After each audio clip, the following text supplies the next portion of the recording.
Hi everyone. It's great to be able to share another video with you. The other day I shared one about suffering and how to maybe endure through suffering.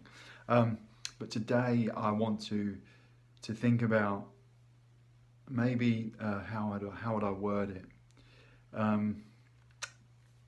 We don't always have the answer. We don't know why we always suffer, but God does. And I want to reassure you today that our love for Jesus is never wasted. Our love for Jesus is never wasted.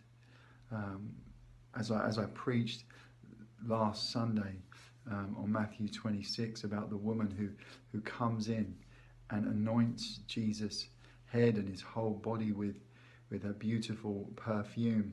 And Jesus turns to her and to the disciples and says, the thing that she has done is a beautiful thing. And they rebuke the woman, but Jesus says, do not rebuke the woman. She has prepared me for burial. She has prepared Jesus for his moment of glory. And this is, in essence, what we do when we point to Jesus in our suffering. It is looking forward to that day when all things will be remembered, all things will be recounted, and on that day our love for Jesus will be remembered. For those who have laid down their life for Jesus, for those who through various trials have suffered through illness and pain and bereavement, in those moments when we have pointed to Jesus, our love for Jesus is never wasted. This is so encouraging that it is all working forward to a day when Jesus will wipe away all the tears from our eyes. We will no longer know the pain of suffering. But also on that day, our great and awesome God will be glorified. He will be magnified through our worship and praise of him in our life. This is such a hope that our love for Jesus is never wasted. And there's also that wonderful picture of Paul on the road to Damascus. He is persecuting the church. He is pouring out his anger and his wrath and his hatred for God's people.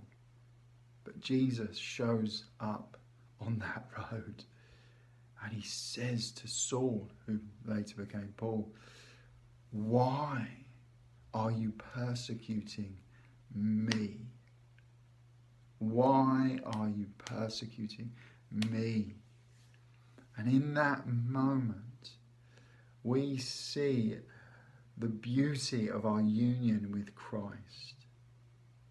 That Jesus, in that moment, feels our pain.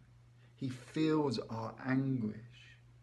He takes it so personally. He says to Paul, "Why are you persecuting me?" This is what we can take great courage from today. We may not have all the answers, but praise be to God, he does. And everything is looking forward to that final day, our final hope, when we'll be in the presence of our God forever and ever. And he will gloriously, wonderfully, graciously, mercifully wipe away every tear from our eyes. So I want to encourage you to press on, because we have a goal, and that goal is to be in the glory of our God. And all the love that we show for Jesus in this world is not wasted. On that day, it will all come to light when the glory of of our God is seen by all, when every knee will bow and every tongue will confess that Jesus Christ is Lord and Lord of all. So press on through the struggles, knowing that your life is not a waste.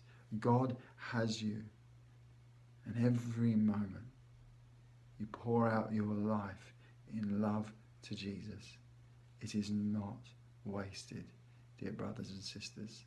We can be assured of that God has us. We are his, and no one will snatch us out of his hand. God bless. Bye-bye.